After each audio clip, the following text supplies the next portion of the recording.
Welcome to Challenge 5. I'm Creative Memories Advisor Sue Brandt-Collins, Photo Recall Solutions from Canada. Today I will show you some tips that I did to complete this challenge. The Creative Memories products I'm featuring for my layout includes the Natural Disposition Designer Paper Pack, which comes in greens, grays, browns, beige, blacks, all your beautiful earthy tones. The Creative Memories Natural Disposition Designer Sticker Pack, the Creative Memories Natural Disposition Laser Cut Embellishments, and the new Creative Memories Bridge Border Maker cartridge. So let's have some fun. This layout design will show a background color and then 3 additional colors, and one of the colors matches our matte. So I'm going to need 4 colors in all. And these are the 4 I've selected for my project. Photo tip number 1, selecting paper for your project. These are the sheets I've selected to use for my project. But when you're working with photos and papers, rule of thumb is you don't want to have the background image of your page to be larger than the head in your photos. So for example, looking at this page, my eyes are going to be drawn towards the background images because they're larger than the head on my photo. So if I use this page instead, my eyes are now going to be looking more at the photo than the page. So if you're using something with a smaller image in your photo, you want to mat it before you slide it onto a bigger print page. Tip number 2, when using your Border Maker cartridge, you do not have to use your cartridges just for a border.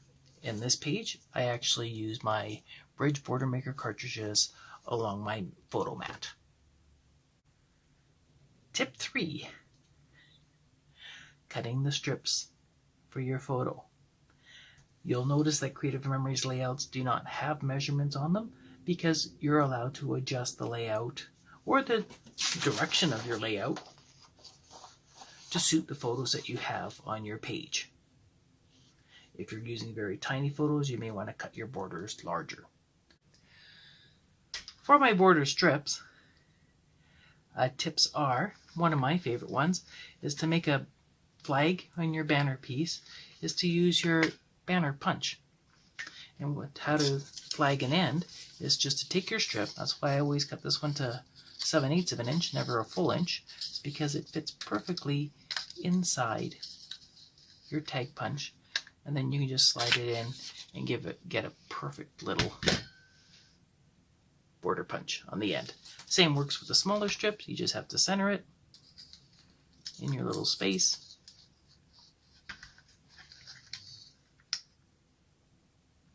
And give a snip. And you have your flag.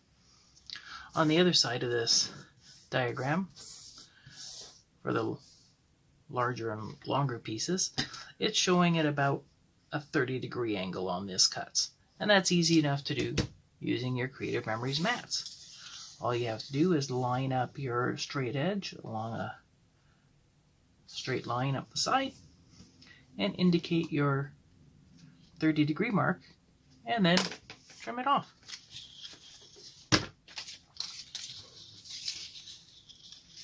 Line up those 2 little notches again on my trimmer and give it a little slice. And just repeat that for all your corners. Because this is going to be the exact same angle in the other direction, you just want to rotate it around like so.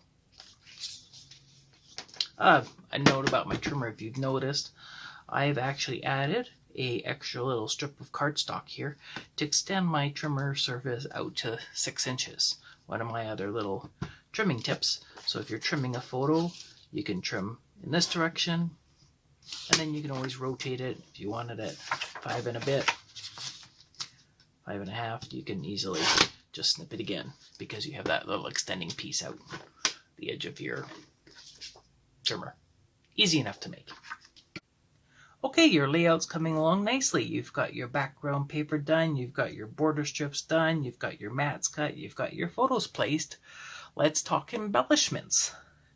According to our guide here, it's calling for a large and a smaller embellishment on this side and some small embellishments on this side of the page.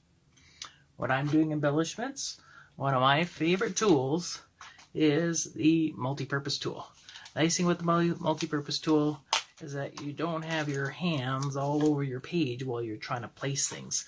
If you want to check for placement on a page, it's easy to just quickly attach your embellishment to your multi-purpose tool and then decide where you want to place it along your page.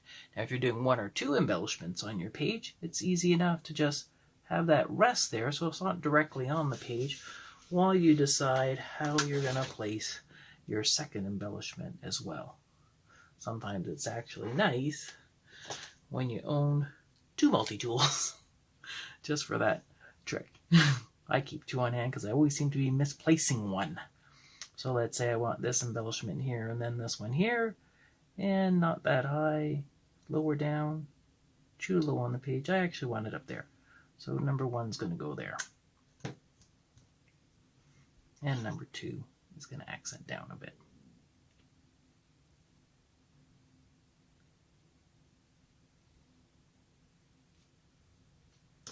Just like so, on my page. Now, Creative Memories embellishments, they come in clear white stickers, and the nice thing about the embellishments is that you can always enhance the color a little bit. On this side here, you'll notice that one of my embellishments are a little bit greener than the other one, and we're going to make the other one green as well, because the Creative Memories pens have your AP approval. Means they're photo safe. They can be touching photos, and they're fast drawing and everything else. So I'm going to quickly just add a few little strokes through my page, and almost like a watercolor pencil. Once you've added a bit of color, you can just quickly rub it with your finger, and it will add extra color to your page. Add a little bit more where you need to. A bit more on these ones. And then blend that out. And now you'll see it's not just a straight black and white anymore. For my tip on popping embellishments, sometimes you want to have an embellishment off a page, but you're worrying what to do because it's sticky.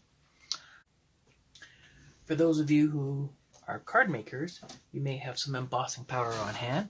For those of you who are not, it's easy enough to remedy just with a makeup sponge and a little bit of talcum powder, baby powder, and you just want to add that to the bottom of your photo. Dab that on a little bit there, and now it is no longer sticky. Easy enough to add your foam square to the back of your embellishment, and then you can pop it up nicely on your page. And this one was going right there.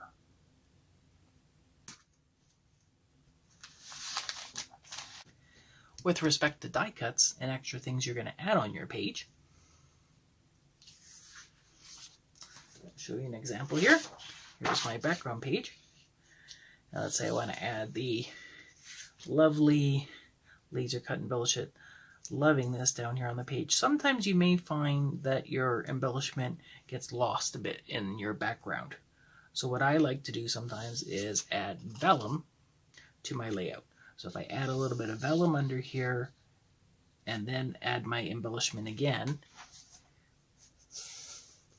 you can see how it mutes down the background, just that extra little bit you need so your title pops up a bit. My tips on working with some of the Creative Memories laser cut embellishments. They come in different sizes and shapes and colors. And sometimes you want to say, well, let's say on my layout I want to use the best day, but on my layout it was the wrong color. So what you can do is change the color. So I'm going to give you an example. I'm not going to use that one because I may want it white on a black layout, but I'm going to use this cute little airplane. And all you need to do is grab a little bit of, on a makeup sponge, a little bit of stamping ink from your Creative Memory stamp pad, and you can just blend it in and change the color of your dye. You can go light or dark, whatever you want. I would give it a little bit of time to dry before you add it to your page. It is a fast drying ink, so it should be fine. It's photo safe, so you should be fine. Just let it dry a little bit in case you smudge it as you go on your page. But now my little white airplane is a black airplane ready for my page. Okay, your layout's just about done. Now you just need to add it to your album page.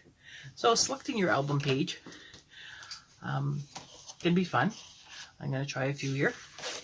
I'm going to go with the natural album page. And that actually enhances my layout just that little bit again. It makes it stand out nicely. I like that. Or I can go with the black. Or you can do your standard white. There's the black. I think I'm leaning towards the natural.